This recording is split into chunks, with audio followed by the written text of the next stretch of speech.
In today's video, I'm going to teach you how to organize Zaps into folders. By the end, you'll have a clean, easy to navigate workspace so you can find your automations faster and keep related workflows together.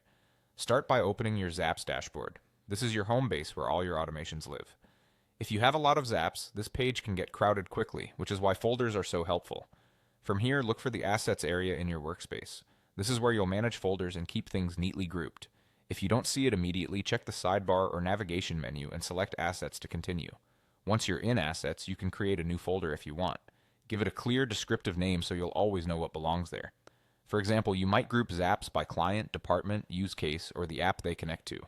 Short, consistent names make it easier to scan your list later. You can always rename folders later if your system evolves.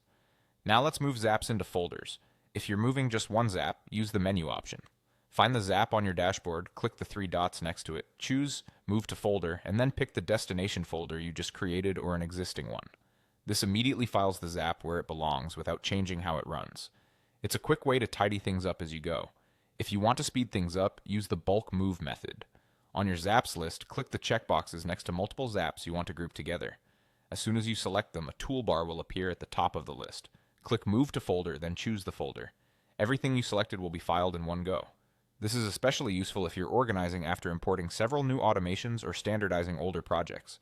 As you organize, aim for a structure that mirrors how you work. Group by function, owner, or system, and keep folder names simple and uniform. If a Zap spans multiple processes, place it where you're most likely to look for it, and consider adding clear titles and descriptions to the Zap itself to reduce confusion. That's all there is to it.